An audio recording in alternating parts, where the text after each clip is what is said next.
Assalamualaikum warahmatullahi wabarakatuh. Apa kabar Bang Andi? Semoga disehatkan, sehat walafiat. Jadi jarang sambung silaturahmi ini. Merasa terpanggil. Walaupun memang dayaku tidak aktif, tapi tetap belajar, tetap nyimak Bang. Cuman ada sedikit ini nih berdasarkan ini dari teman-teman saudara-saudara saja. Itu ada yang bilang kalau saya pakai audio menjelaskan dan babar keilmuan kan apa yang diajarkan Bang Adi ya saya babar dengan audio kan begitu kan. Ternyata banyak saudara-saudara saya yang japri gitu kan. Kok Bang Gus itu cara menjelaskannya sama persis kayak Bang Andi, terus dari gaya-gaya bicaranya juga sama gitu. Saya bilang masa sih saya gitu kan. Ya saya ikut daya saja, saya bilang saya memang apa yang diajarkan Bang Andi ya itu ya saya tuangkan juga gitu kan. Cuman tidak Bang, katanya ini beda sama persis katanya apa yang dijelaskan bagus juga sama Bang Andi sama persis, dan logat-logat dan gaya-gaya menjelaskannya juga sama. Saya bingung. Jadi gimana ya maknanya, saya bilang saya tidak merasa seperti itu juga. Apa yang diajarkan Bang Andi ya itu saya tuangkan saja gitu kan. Jadi kalau mengikuti cara-caranya Bang Andi ya saya ngalir saja, nggak ngerti juga sih gitu kan. Terus makanya saya tadi diskusi sama Bang Sabri, ya itulah namanya sambung daya itu Bang, kata gitu kan, kata Bang Sabri. Secara tidak langsung Bang Kus itu sudah sambung daya dengan Bang Andi itu gitu kan. Oh begitu ya, ya itu makna satu frekuensi ya itu. Oh segitu. Jadi agak lucu juga nih Bang. Jadi ya saya tidak takjub Bang, tidak. Ya, maksudnya memang tidak satu dua orang Mbak yang japri ke saya tuh Bang. Jadi hampir lebih dari 3 orang lah yang japri saya seperti itu. Katanya Bangkus enak sekali, adem sekali kalau jelas sama persis kayak Bang Andi katanya. Ya saya bilang jangan ini saya gitu saya gitu biasa saja, orang saya menjelaskan juga biasa sih. Apa yang sudah diajarkan Bang Andi ya saya tidak rubah-rubah juga, saya paling explore sedikit saya gitu kan. Tidak pernah saya merubah yang terlalu manuver saya gitu kan. Saya juga tidak berani juga saya ikut daya saya gitu. Ya seperti itulah Bang, pengalaman. Jadi apakah saya harus tetap ikut daya seperti itu atau saya jadi saya bukan mau ikut-ikutan Bang Andi juga, cuma saya juga nggak ngerti juga. Saya menjelaskan pun saya seperti ini saja gitu kan, cuman nggak ngerti juga, orang bilang kok sama persis gitu. Padahal saya tidak merasa dibuat-buat juga dengan omongan saya itu, tidak merasa copy paste juga, tapi saya ngalir ikut daya gitu kan. Gitu, jadi agak bingung ya, orang bilang pada seperti itu kan japri ke saya. Ya ini bukan pengkultusan atau takjub, tidak. Jadi maksudnya apakah gaya saya perlu dirubah? Cuman kalau dirubah, maksudnya gaya saya menjelaskan dirubah ntar gak natural lagi. Jadi apa yang saya jelaskan itu ya udah saya ngalir saja, karena ilmu yang dituangkan sama Bang Andi seperti itu ya sudah saya ikutin gitu kan. Begitu Bang. Kayak Bang Sabri bilang ya sudah itu katanya sudah ada sambung kesadaran sama Bang Andi itu Bang Kus, namanya seperti itu. Oh begitu ya Bang, segitu. Ya begitu saja Bang, pengalaman ini bukan berarti saya takjub atau ada pengkultusan, tidak. Istilahnya saya cuma jarang japri Bang Andi juga. Ada rasa kangen, ada rasa panggilan, merasa terpanggil juga saya sebetulnya. Pengen sambung silaturahmi cuma dengan kesibukan. Bulan Desember ini memang saya disibukkan.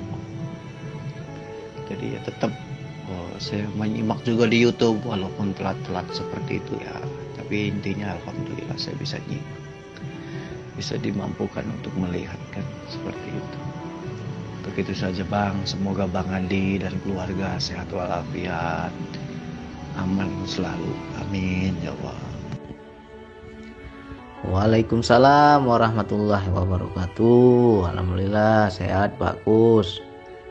Bagaimana di sana di Toraja? Mudah-mudahan aman-aman aja lah ya. Jadi mengenai yang Pak Kus alami itu, ketika ada sahabat yang lain seperti dibanding-bandingkan atau disama-samakan, kok bisa sama ya, cara ngomongnya kayak Bang Andi, penerangannya kayak Bang Andi, keilmuannya juga mirip seperti Bang Andi. Kenapa bisa sama? Itulah betul tuh yang dibilang Bang Sapri tadi. Itu juga salah satu sambung daya atau satu frekuensi, atau kalau bahasa orang-orang dahulu istilahnya titisan ya, titisan keilmuan. Atau kalau orang yang bertorikoh itu bisa dikatakan sanad keilmuan ya, sanad keilmuan yang turun menurun. Di situ tetap ruh keilmuan itu pasti sama ya. Pak Kus dapatnya dari saya ketika menjelaskan lagi ke orang lain juga itu pasti sama gitu. Jadi memang awal-awal kita bingung kok bisa mirip sekali, padahal kita bicara kita mungkin berbeda ya kan. Cara saya bicara, cara Pak Kus bicara berbeda, dialeknya berbeda, intonasi bahasanya juga berbeda. Tapi orang lain yang menilai kok dibilang sama. Ya, sama juga kawan-kawan yang lain mungkin belajar sama Bang Soibul, kok mirip kali nih Bang Soibul jelasinnya kayak Bang Andi. Ya, itu namanya sanad. Ya, sanad keilmuan. Jadi dia macam mana Bang biar bisa sama seperti itu? Ya sambung hati lah, sambung rasa. Kita masih ada terikatan batin ya. Pak Kus masih senang dengan saya masih senang dengan Pak Kus. Ya sudah nyambung dia. Ya salah satu harus dua-dua senang. Nggak bisa satu aja senang, satu lagi belum senang, ya nggak bisa. Tapi kalau dua-dua sudah senang, ya dua-dua itu sudah ada mahabbah, teman-teman cinta dengan saya, senang dengan saya juga senang dengan teman-teman, itu ngalir, pasti mengalir ya. Apakah semua orang bisa dapat Bang? Ya nggak bisa semua orang, tergantung kedekatan sambung rasanya ya. Kalau kita ada sambung rasa, ada ikatan batin, di situ dia nggak usah diminta-minta lah ilmu itu. Banyak orang belajar berguru, istilahnya apa ya, mengharap keilmuan dari guru itu nggak murni. Tapi kalau kita tulus belajar, nggak usah diminta, nanti guru ngasih. Macam mana Bang contohnya guru itu ngasih? Nanti ada dayanya ya, nggak usah diminta-minta wilayah itu. Makanya ada pepatah, tak kenal maka tak sayang. Macam mana kita mau sambung rasa kalau nggak saling kenal? Ya, nggak bisa. Ya. Nah inilah yang menjadi suatu apa ya kalau kita bilang, suatu pembuktian bahwa yang dikatakan jiwa, yang dikatakan ruh itu tak tersekat dengan jarak dan waktu. Ya. Tidak tersekat jarak dan waktu. Maknanya apa Bang? Kita bisa berjauhan tapi tetap itu nyampe. Kita bisa berpisah. Misalkan salah satu meninggal dunia, tetap ruh keilmuan itu mengalir. Ya. Suatu saat salah satu di antara kita ada yang mati, ada yang meninggal, tetap ilmu itu mengalir. Jadi nggak ada istilahnya guru saya udah mati Bang, terus saya udah nggak dapat lagi ilmunya Bang, hilang dayanya Bang. Nggak ada cerita. Itu berarti kalian belum paham. Kalau betul-betul kita paham tentang sanad itu, mau mati pun gurunya, ilmunya tetap mengalir Ya, bahkan kalau kalian bisa mengetahui ilmunya, kalian bisa belajar dari orang mati. Karena sejatinya mereka itu nggak pernah mati. Ya. Yang mati kan dagingnya aja, jasadnya aja, jiwanya. Kalau kita paham wilayah jiwa ini, kita tetap bisa bertemu, kita tetap bisa belajar di wilayah rohani. Bahkan banyak saya itu diajarkan lewat guru yang sudah mati, sudah meninggal, tapi tetap dia ngajarin saya. Ya, itulah sebagai bukti bahwa yang dikatakan ilmu itu tidak tersekat ruang dan waktu. Jadi apalagi contohnya Bang, itu tidak tersekat waktu ya. Muridnya masih hidup, gurunya udah mati, tapi ilmunya masih ngalir, itu satu. Contoh yang jarak tadi bagaimana Bang? Contohnya ini saya dengan teman-teman yang lain. Saya dengan Bang Soibul, saya sama Bang Sapriyadi, sama Pak Kus, sama Pak Nas, sama Kang Henry, pokoknya saudara-saudara yang lain lah. Tidak ada itu namanya kita bertemu, tidak ada yang namanya kita dekat, saling berjauhan semua, ya kan? Kita terpisah oleh pulau semua, tapi yang namanya sambung rasa itu nggak putus. Contohnya macam Pak Gus, kenapa orang bisa menilai kok sama seperti Bang Andi? Kita aja ketemu belum, ya kan? Pak Kus belum ketemu saya secara zohir, saya pun belum ketemu Pak Kus secara zohir. Itu sebagai bukti ilmu itu bisa nyampe. Yang penting kita ikat dengan mahabbah. Apalagi contoh yang lain dengan Bang Sapriyadi, saya aja belum ketemu dia, dia pun belum ketemu saya. Tetapi ketika saya bilang bagi teman-teman yang di Lombok, jumpai Bang Sapriyadi, belajar sama dia, silaturahmi dengan dia, begitu kumpul kayak saudara semua. Itulah keberkahan ilmu. Ya.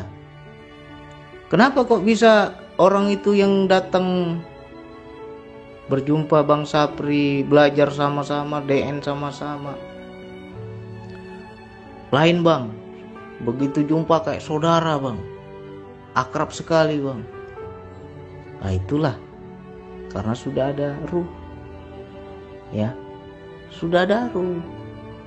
Makanya di sini sebagai bukti, jangan kalau orang dulu ya, kalau orang dulu kan selalu bilang kalau belajar itu jangan online, belajar itu harus bertemu langsung, bertatap muka sama guru baru bisa dapat ilmunya. Itu orang zaman dulu, karena zaman dulu belum ada internet, ya kan? Zaman dulu belum ada internet. Jangan kita membawa-bawa apa ya, mitos itu di zaman sekarang, ya kan? Apa ini belajar dari YouTube? Kalau belajar tuh harus ketemu langsung, nggak ada. Udah beda zaman sekarang. Inilah buktinya nih. Kita belajar dari YouTube, sama-sama kita saling berbagi, saling kenal. Hanya media online aja kita, nggak pernah kita tatap muka. Tapi karena dengan seringnya kita berkomunikasi, di situ ada sambung hati, ya, saling kenal mengenal, saling sambung rasa, saling terikat batin kita, persaudaraan kita karena Allah, ya kan? Nah, ketika kita betul-betul bersaudara karena Allah, maka keberkahan keilmuan itu mengalir. Jadi nggak usah kaget, ya. Dibilang kaget ya kaget juga lah, pasti semua orang kaget, ya. Bahkan pernah itu dulu di Medan, ada orang ingin ketemu saya. Ini kejadian nih di Medan.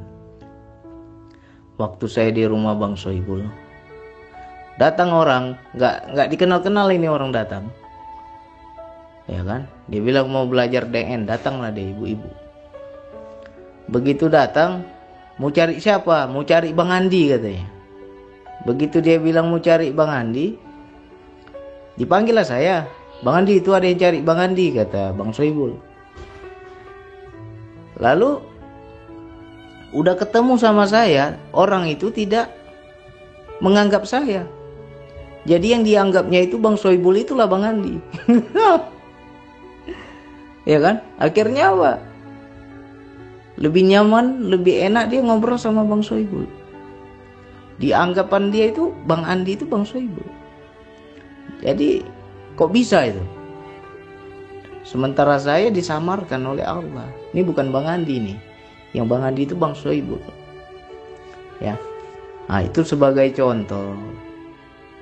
Kalau sudah makna titisan itu sudah mengalir, pasti itu akan ada. Yang penting kita sambung hati terus, sambung persaudaraan terus, ya. Masih hidup, baik-baiklah kita bersaudara. Jangan kita sampai pecah saudara, ya. Sambung terus. Nah, contoh juga tuh macam Bang Sapri, Pak Kus, kan nggak sering ketemu kan, belum pernah ketemuan, tapi kok bisa kompak, kok bisa cocok. Disitulah kita terikat oleh persaudaraan karena Allah. Disitulah daya itu mengalir. Bahkan kemarin ada yang japri ke saya, ngumpul di Lombok, kami DN bareng Bang, luar biasa dayanya Bang. Dipandu oleh Bang Sapri, luar biasa, beda dengan DN sendiri, ya kan? Nah, kok bisa daya itu sampai, ya kan? Yang penting kita sentralnya Allah. Kalau sentralnya sudah Allah, ya udah nyampe itu. Jadi jangan lagi kita termakan mitos kalau belajar tuh harus tatap muka. Kalau dekat ya wajib tatap muka. Misalnya sesama Lombok, sesama Toraja, sesama Sulawesi, kita bertemu tatap muka, jalin persaudaraan, silaturahmi. Wajib kita kalau dekat. Kalau jauh jangan kita menjadi patah semangat, ya. Ilmu Allah itu nggak tersekat ruang dan waktu. Yang penting hati kita dulu. Kalau hati kita sudah nyambung, persaudaraan karena Allah itu sudah terikat, masuk itu. Nggak perlu diminta-minta. Yang penting jaga hubungan batin kita. Ya, macam Bang Sapri aja lah. Nggak pernah banyak nanya, nggak pernah nelpon saya, nggak pernah komunikasi dengan saya, nggak pernah japri saya. Beda sama Pak Kus masih sering. Bang Sapri itu jarang. Tetapi saya paham hati dia terpaut dengan saya. Ya, mahabbahnya terpaut dengan saya. Akhirnya apa? Terpilih dia di Lombok. Ya kan? Terpilih. Makanya saya suruh buka grup sesama Lombok. Nah, habis itu saya umumkan bagi yang di Lombok ingin belajar, hubungi Bang Sapri. Kok bisa ada daya? Ya kan? Nah, jadi bukan soal kita sering bertemu, sering tatap muka, sering istilahnya menjilat pada guru, bukan begitu. Sambung hati itu. Ya, wilayah hati itu nggak bisa bohong. Mana yang mahabbah, mana yang tidak, mana yang senang, mana yang tidak, mana yang cinta, mana yang tidak, itu terasa energinya. Walaupun kita nggak pernah ngomong, walaupun kita nggak pernah tatap muka, kita nggak pernah dekat, walaupun kita berjauhan, tapi selagi ikatan batin itu selalu kita jaga, insya Allah mengalir, ya.